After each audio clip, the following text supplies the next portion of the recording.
जय श्री श्याम, हारे के सहारे की जय हो। श्याम भक्तों, आज की वीडियो बहुत ही ज्यादा पावरफुल होने वाली है क्योंकि ये पौष का महीना चल रहा है और 15 दिसंबर को सफला एकादशी है।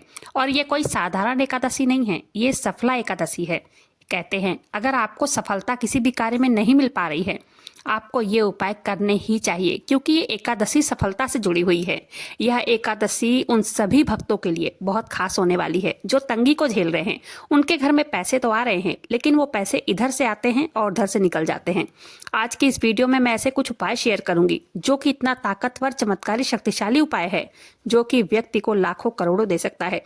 इस वीडियो को ध्यान से सुनिए, फिर उपाय कीजिएगा। आज के दिन, सफला एकादशी के दिन, व्रत करो या ना करो, ये उपाय जरूर से करना चाहिए जो कि जीवन में सफलता पाने के लिए, अपनी मनोकामना की पूर्ति करने के लिए, चाहे वो मन में वर की कामना हो, अच्छे वर की, जमीन जायदाद खरीदने की इच्छा हो, धन की कमी को पूरा करने के लिए हो, धन वैभव को बढ़ाने के लिए हो, साथ ही साथ अपने जीवन में उन्नति प्राप्त करने के लिए हो। इन उपायों में से किसी भी उपाय को कर सकते हैं। अगर आपका कोई काम, कोई मनोकामना जो कि काफी दिनों से अटकी है, तो सफला एकादशी का ये उपाय सभी मन्नतों को पूरी करने का दिन हो सकता है। और मैं पूरे गारंटी से कहती हूँ, अगर पूरे विश्वास के साथ अगर आपने इन उपायों में से किसी भी एक उपाय को कर लिया, आने वाला 2026 आपके लिए शुभ होगा, मंगलकारी होगा। चलिए जानते हैं आखिरकार वो चमत्कारी उपाय है क्या।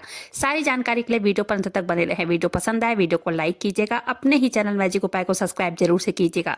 बाबा श्याम से जुड़ने के लिए बाबा श्याम का जयकारा जरूर से लगाइएगा। देखिए, सफला एकादशी सफलता प्रदान कराने वाली एकादशी होती है। धन, वैभव, नौकरी, सब कुछ सभी के लिए आज के दिन सबसे पहले क्या काम करना चाहिए? सुबह सुबह प्रातः काल में बाबा श्याम का अभिषेक करना चाहिए, उन्हें इत्र लगाना चाहिए, उन्हें कच्चे दूध का भोग लगाना चाहिए एक तुलसी पत्र डालकर, और एक देसी घी का दीपक जरूर जलाना चाहिए। आज के दिन 108 बार बाबा श्याम के मंत्रों का जप जरूर से करना चाहिए और किसी भी मनोकामना की पूर्ति के लिए एक अर्जी बाबा श्याम की जरूर लगानी चाहिए क्योंकि एकादशी के दिन लगाई गई कोई भी अर्जी या अरदास खाली नहीं जाती है। दूसरा उपाय चलिए जानते हैं। हमारे शास्त्रों में कहा गया है, सर्पों में शेषनाग, पक्षियों में गरुड़, देवताओं में श्री हरि विष्णु, वृक्षों में पीपल और मनुष्य में ब्राह्मण सर्वश्रेष्ठ होते हैं। उसी प्रकार तमाम तरह के व्रतों में सबसे श्रेष्ठ जो व्रत होता है वो एकादशी का ही माना जाता है। अगर आपके जीवन में कोई भी तकलीफ हो, अगर आप चाहते हैं उस तकलीफ से निकलने के लिए, साथ ही साथ अगर आप चाहते हैं कि आपके जीवन में सुखों की प्राप्ति हो, धन वैभव की प्राप्ति हो, तो एकादशी के दिन, खासकर सफला एकादशी जो सफलता प्रदान कराती है, तो आपको इस दिन ये उपाय जरूर से करना चाहिए। देखिए, दूसरा उपाय क्या है? आज के दिन एक चुटकी हल्दी डालकर आपको स्नान करना चाहिए। इससे सौभाग्य में वृद्धि होती है। अब आपको अपने घर के मंदिर में आ जाना है। आने के बाद एक कटोरी में जल ले लेना है, उसमें थोड़ा सा गंगा जल डाल देना है। उसके बाद उसमें एक तुलसी का पत्ता डाल देना है। देखिए, एकादशी के दिन तुलसी के पत्तों को तोड़ना वर्जित माना गया है क्योंकि तुलसी माता को स्पर्श भी नहीं किया जाता है, ना ही उनको जल देना चाहिए। अगर आप एक दिन पहले ही तोड़कर रख लेते हैं तो बहुत अच्छा है, लेकिन एक दिन पहले तो रविवार का दिन पड़ रहा है, रविवार को भी तुलसी पत्ता नहीं तोड़ना चाहिए। देखिए, आपको क्या करना है, अगर गमले के आसपास कोई तुलसी का पत्ता गिरा हो तो उसे ले लेना है, या तो आप 1-2 दिन पहले से ही तुलसी पत्र तोड़कर अपने घर में किसी भी साफ जगह रख सकते हैं। तुलसी पत्र कभी बासी नहीं होता है। देखिए, अब आपको क्या करना है, उस जल में तुलसी का पत्ता डाल देना है और उसमें एक चुटकी से भी कम हल्दी डाल देना है। उसे भगवान विष्णु को या बाबा श्याम को समर्पित करना है।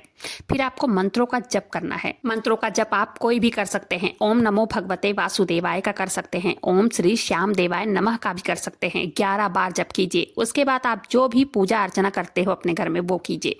फिर आपको आरती करनी है। फिर उस जल को सभी परिवारजनों में 1-1 चम्मच ग्रहण करा देना है। सब लोग पी लेंगे। उसके बाद चरणामृत की तरह पीना है। जो जल बचे उस जल को अपने मेन गेट के दोनों तरफ डाल देना है। अब इससे क्या होगा, भगवान विष्णु, माता लक्ष्मी की कृपा आप पर और आपके परिवार पर बनी रहेगी। इससे पॉजिटिव ऊर्जा का घर में संचार होता है। इस उपाय से आपकी जो भी मनोकामना होती है वो मनोकामना शीघ्र पूरी होती है। चलिए जानते हैं तीसरा उपाय। तीसरा उपाय है, बाबा श्याम के सामने देसी घी का दीपक जलाना चाहिए एकादशी के दिन। जो दीपक हम जलाते हैं वो सिर्फ दिया और बाती नहीं होता, उसमें हमारी श्रद्धा झलकती है, भक्ति झलकती है और हमारी कृतज्ञता झलकती है। जब व्यक्ति देसी घी का दीपक बाबा श्याम के सामने जलाते हैं, तुलसी माता के सामने जलाते हैं, तो वो व्यक्ति स्वयं अपने जीवन का अंधकार मिटा देते हैं। श्याम भक्तों, जब पौष मास की संध्या बेला होती है, सूर्य पश्चिम में ढलने लगता है, वो समय सबसे शुभ माना गया है। उसी समय अपने घर के आंगन में तुलसी के पौधों के पास या चौखट पर एक तिल के तेल का दीपक जरूर से जलाइए। उस दीपक को जलाते समय मन में ये भावना रखिए, हे प्रभु, जैसे ये दीपक अंधकार को मिटा रहा है, वैसे ही मेरे भीतर अज्ञान, क्रोध, लोभ, मोह को मिटा दीजिए। जो व्यक्ति इस भावना के साथ बाबा श्याम के सामने दीपक जलाता है, उसके जीवन में कभी अंधकार नहीं रहता है। तुलसी माता के समीप दीपक जलाने का अर्थ यह है कि आप अपने घर में उन्नति का मार्ग खोल रहे हैं। जिस घर में रोज तुलसी माता के गमले के पास दीपक जलाया जाता है, उस घर में नकारात्मक शक्तियां टिक भी नहीं पाती हैं। वहां दरिद्रता नहीं टिक पाती हैं, कलह कलेश नहीं होता है। माता लक्ष्मी स्वयं उसके घर में प्रवेश करती हैं और कहती हैं, जहां दीपक जलता है, जहां शुद्धता का ध्यान रखा जाता है, वहां मैं वास करती हूँ। पौष मास के प्रत्येक दिन और खासकर पूर्णिमा या अमावस्या या तो एकादशी की रात को अगर व्यक्ति बाबा श्याम के सामने देसी घी का दीपक जलाता है, स्वयं बाबा श्याम उसके जीवन से अंधकार को मिटा देते हैं, उनकी झोली खुशियों से भर देते हैं। जो व्यक्ति सफला एकादशी के दिन तेल या घी का दीपक बाबा श्याम को समर्पित करता है, उसके सभी पाप नष्ट हो जाते हैं, उनके पूर्वज तृप्त होते हैं। बाबा श्याम, श्री हरि विष्णु, माता लक्ष्मी स्वयं उनके जीवन में सौभाग्य का दीप जला देते हैं। इसलिए आज से ही बाबा श्याम का समय हो तो बहुत ही श्रद्धा से दीपक जलाइए और एकादशी के दिन जरूर से जलाइएगा, माता तुलसी के सामने भी और बाबा श्याम के सामने भी। उस दीपक की लौ को देखकर प्रभु के चरणों को प्रणाम कीजिए और कहिए, हे प्रभु, इस दीप के प्रकाश से मेरा मन भी प्रकाशित हो जाए। ये उपाय आप करके देखिएगा। ये उपाय सफला एकादशी के शाम को टाइम करना है। अब चलिए जानते हैं दूसरा उपाय। दूसरा उपाय है वस्त्र का दान। श्याम भक्तों, पौष मास में किया गया कोई भी दान हो वो अद्भुत फल देता है, लेकिन वस्त्र दान ऐसा पुण्य कर्म है जो व्यक्ति के भीतर दया, करुणा और विनम्रता का प्रकाश जगाता है। ये केवल कपड़े का दान नहीं होता है। ये खाली कपड़ा देना एक काम नहीं है, बल्कि किसी दूसरे के जीवन में गर्माहट और सम्मान देने का माध्यम होता है। जो भी व्यक्ति वस्त्र दान करता है उसे सुख, आयु, कीर्ति तीनों का आशीर्वाद प्राप्त होता है। अगला उपाय जान लेते हैं। एकादशी की रात भजन, कीर्तन, जागरण करना बहुत ही उत्तम फल देता है। इसका प्रभाव दोगुना होता है एकादशी की रात ये सब करने से।